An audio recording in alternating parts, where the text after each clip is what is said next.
अब तक हम लोगों ने पढ़ा अमाशय। अमाशय की पाचन तंत्र में क्या भूमिका है, पाचन में क्या भूमिका है, अमाशय में कितने घंटे पाचन होता है, अमाशय के क्या कार्य हैं, अमाशय में कौन सा अम्ल पाया जाता है, उसमें कौन सा जठर रस पाया जाता है, ये सब हम लोगों ने देखा। तो अमाशय का जो अगला भाग है जिसे जोड़ने का कार्य करता है, वो अगला भाग है क्या, छोटी आंत। तो अब हम लोग क्या पढ़ेंगे, छोटी आंत के बारे में पढ़ेंगे। तो छोटी आंत पाचन का सबसे महत्वपूर्ण भाग है, पाचन का सबसे लंबा भाग है। छोटी आंत थोड़ा ध्यान में रखिएगा, पाचन का सबसे लंबा भाग कौन है, तो पाचन का सबसे लंबा भाग क्या है, छोटी आंत है। तो अगर छोटी आंत है तो इसकी लंबाई कितना है, इसकी लंबाई कितनी है, इसकी लंबाई 7 मीटर है। कितनी है, 7 मीटर है। तो अगर कहें यहाँ पर सबसे ज़्यादा मात्रा में क्या पाया जाता है, क्या होता है यहाँ पर सबसे ज़्यादा मात्रा में पाचन। देखिए अमाशय में भी पाचन तथा अवशोषण हो रहा था, लेकिन सूक्ष्म मात्रा में हो रहा था, लेकिन यहाँ पर सबसे ज़्यादा मात्रा में क्या होगा, पाचन तथा अवशोषण होगा।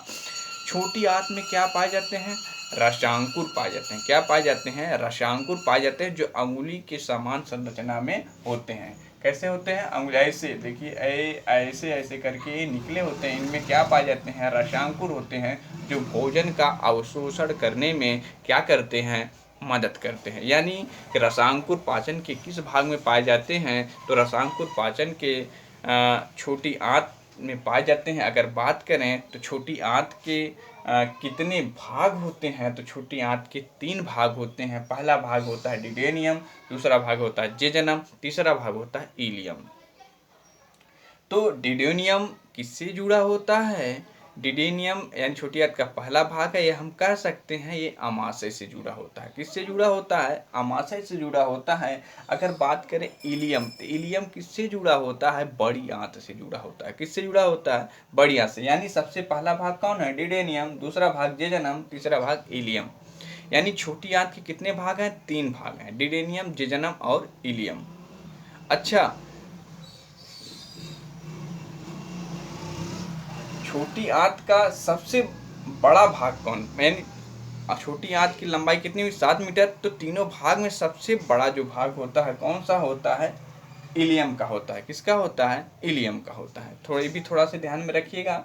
और छोटी आंत में सबसे ज़्यादा अवशोषण किसका होता है, या हम कह सकते हैं संपूर्ण अवशोषण, पूरी तरह से अवशोषण किसका हो जाता है, तो अवशोषण किसका होता है, वसा का अवशोषण होता है। यानी हम कह सकते हैं कि वसा का संपूर्ण पाचन कहाँ होता है, तो छोटी आंत में होता है। छोटी आंत के कितने भाग होते हैं, डिडेनियम, जेजनम और इलियम, 3 भाग होते हैं। डिडेनियम किससे जुड़ा होता है, अमाशय से जुड़ा होता है, और इलियम किससे जुड़ा होता है, बड़ी आंत से जुड़ा होता है। तो यहाँ पर ये क्लियर हुआ। यानी कि अगर हम बात करें छोटी आंत में क्या होता है, तो पाचन एवं सर्वाधिक मात्रा में पाचन एवं अवशोषण होता है, और इसकी लंबाई 7 मीटर होती है। यह सबसे लंबा भाग भी है।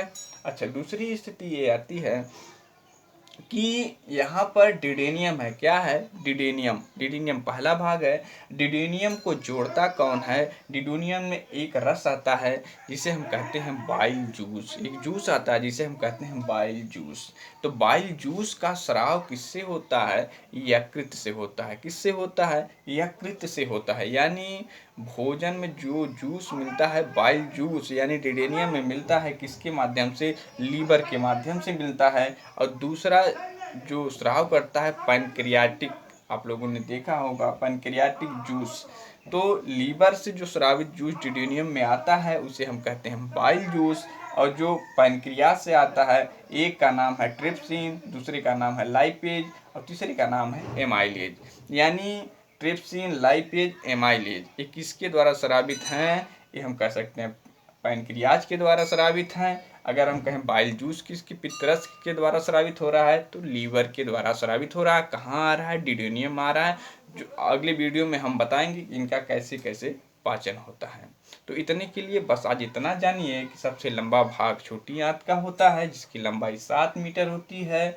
यहाँ पर सर्वाधिक मात्रा में अवशोषण एवं पाचन होता है। संपूर्ण पाचन वसा का होता है। अगर हम बात करें कि छोटी आंत कितने भागों में बटा होता है, छोटी आंत 3 भागों में बटा होता है, डिडेनम, जेजनम, इलम।